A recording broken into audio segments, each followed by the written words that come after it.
चलिए आज देखते हैं हम पार्ट 2 हमारे प्राकृतिक संसाधन। हमारे आसपास उपस्थित हर वह वस्तु जिसका प्रयोग हम अपनी विभिन्न आवश्यकताओं को पूरा करने के लिए करते हैं संसाधन कहलाती है। उदाहरण के लिए जब हमें प्यास लगती है तो हम पानी पीकर अपनी प्यास बुझाते हैं। पानी या जल एक संसाधन ही है जिसका उपयोग हम अपनी प्यास बुझाने के साथ साथ नहाने, कपड़ा धोने, सिंचाई आदि कार्यों में करते हैं। पेड़ पौधे वनस्पतियां भी एक संसाधन हैं जो हमारी विभिन्न आवश्यकताओं जैसे भोजन, आवास मतलब जहां हमारा निवास स्थान है, जहां हम रहते हैं, कपड़ा आदि को पूरा करती हैं। इसी तरह भूमि हमें कृषि हेतु जो है उपयोग मिट्टी प्रदान करती है तथा तेल, कोयला, गैस, यातायात और उद्योगों में ईंधन के रूप में प्रयोग किए जाते हैं। जो वस्तुएं हमें प्रकृति से प्राप्त होती है तथा जिन्हें हम किसी प्रकार का परिवर्तन कर नहीं सकते, जिनमें हम कोई परिवर्तन नहीं कर सकते, जो हमें प्रकृति से उपहार स्वरूप मिलती हैं, वो हमारी प्राकृतिक संसाधन है। प्रकृति के द्वारा ये जैसी उत्पन्न होती है हम उसी रूप में उनका प्रयोग करते हैं, जैसे हवा, जल, सौर ऊर्जा, मिट्टी। अब ये जैसी हैं हम इनको बदल तो नहीं सकते। अब प्रकृति ने हमें जिस रूप में इन्हें दिया है हम उसी रूप में इनका उपयोग करते हैं, प्रयोग करते हैं। स्पष्ट है कि ऐसे संसाधन जिनको बनाने में मनुष्य का कोई योगदान नहीं है, मनुष्य उनको बना नहीं सकते, अर्थात ये संसाधन प्रकृति से हमें उपहार स्वरूप मिले हुए हैं, निःशुल्क मिले हुए हैं, वे हमारे प्राकृतिक संसाधन कहलाते हैं। नेक्स्ट देखते हैं, मनुष्य की प्रगति, विकास तथा अस्तित्व प्राकृतिक संसाधनों पर ही निर्भर है। देखिए, अगर मनुष्य विकास करता है, प्रगति करता है, तो वह प्राकृतिक संसाधनों के कारण ही संभव है। प्राकृतिक पर्यावरण के अंतर्गत मनुष्य उपलब्ध संसाधन जैसे हवा, मिट्टी, सौर ऊर्जा, पेड़ पौधे आदि का उपयोग करता है और हम अपनी विभिन्न आवश्यकताओं को भी पूरा करते हैं।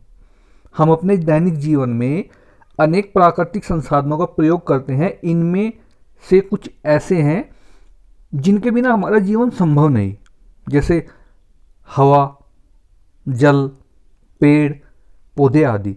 देखिए, हवा, जल, पेड़ पौधे, इनके जो है बिना हम संभव नहीं है कि हम जी लें, हम जीवित नहीं रह सकते। जैसे हवा है तो हम सांस लेते हैं, जल है पीते हैं तो जीवन है, पेड़ पौधे हैं तो वही हमें ऑक्सीजन देते हैं। तो हम इनके बिना हमारा जीवन संभव नहीं है। इसके अलावा कुछ प्राकृतिक संसाधन ऐसे हैं जो हमारे जीवन को सुखमय बनाते हैं, आरामदायक बनाते हैं और हमारी हेल्प करते हैं, हमारी सहायता करते हैं। जैसे खनिज पदार्थ हुए, पेट्रोल हुआ, डीजल हुआ, कोयला हुआ। प्राकृतिक संसाधन हमें प्रकृति द्वारा उपहार स्वरूप दिए गए हैं जो हमारे लिए बहुत ही आवश्यक हैं। तो आप समझ गए होंगे कि प्राकृतिक संसाधन क्या है। प्राकृतिक संसाधन वे संसाधन हैं जो प्रकृति से हमें उपहार स्वरूप मिले हैं, जो प्रकृति ने दिए हैं, प्रभु ने बनाए हैं और वे जिस रूप में हमें बना करके दिए हैं हम उसी रूप में उनका प्रयोग करते हैं, उपयोग करते हैं। नेक्स्ट देखते हैं, प्राकृतिक संसाधनों का वर्गीकरण। यहां से शायद आपको अच्छी तरह समझ में आ जाए। देखिए, प्राकृतिक संसाधन जो हैं उसके दो रूप हैं, एक जैविक और एक अजैविक। जो जैविक है उसमें जंतु और वनस्पति है, क्योंकि जैविक का मतलब है जिसमें जीवन है और जंतु और वनस्पति में जीवन है। पेड़ पौधे जीवित हैं, पेड़ पौधे सजीव हैं, जंतु सजीव हैं। लेकिन जो अजैविक है उनमें जो दो प्रकार के हैं, एक है नव्यकरणीय और एक अनव्यकरणीय। देखिए, यहाँ समझिए नव्यकरणीय और अनव्यकरणीय। अब नव्यकरणीय और अनव्यकरणीय क्या है? देखिए, नव्यकरणीय में वायु, जल, मिट्टी, सौर ऊर्जा। उसके बाद अनव्यकरणीय में खनिज और जीवाश्म ईंधन। ये अनव्यकरणीय है। नेक्स्ट देखते हैं।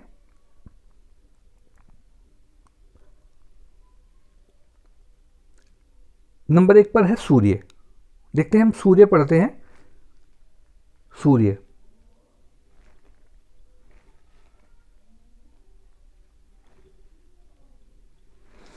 पृथ्वी में समस्त जीवन का आधार सूर्य ही है। सूर्य पृथ्वी पर ऊर्जा का प्रमुख स्रोत है।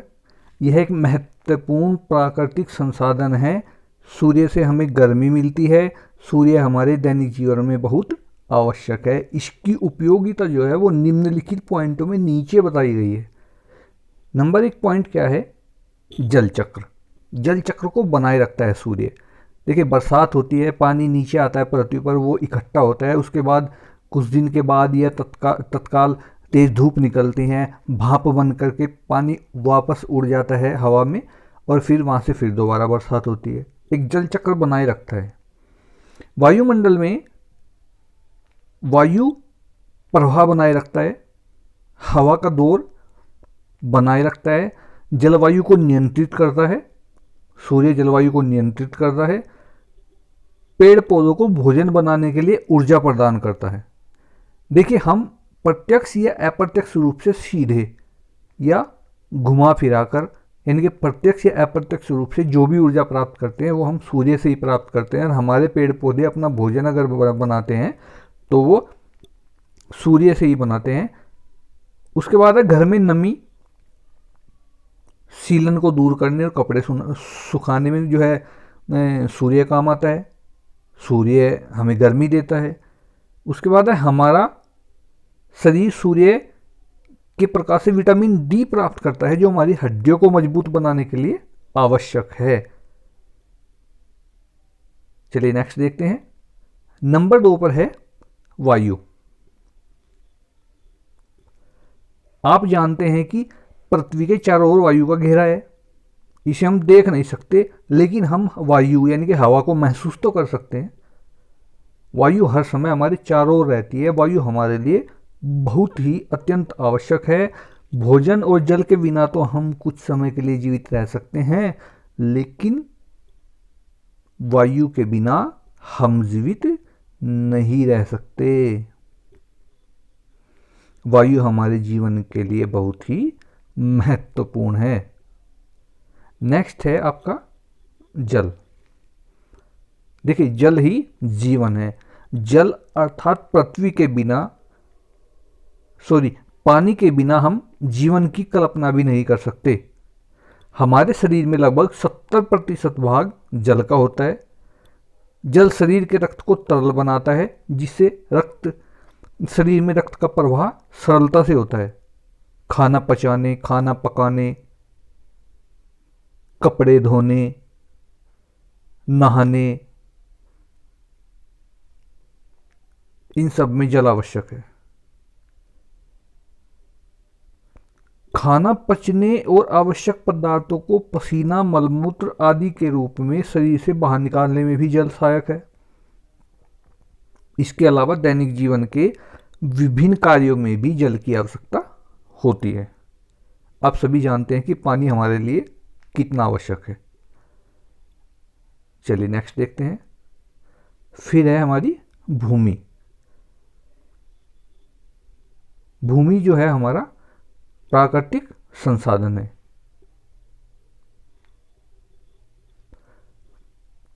वायु जल की तरह भूमि हमारे लिए जीवन का आधार है। भूमि ही है जो हमें फल, अन्न, सब्जी, औषधि, इमारती लकड़ियां प्रदान करने वाले पौधे और वृक्षों को जीवन का आधार देती हैं। भूमि ही जल तथा खनिजों का भंडार है।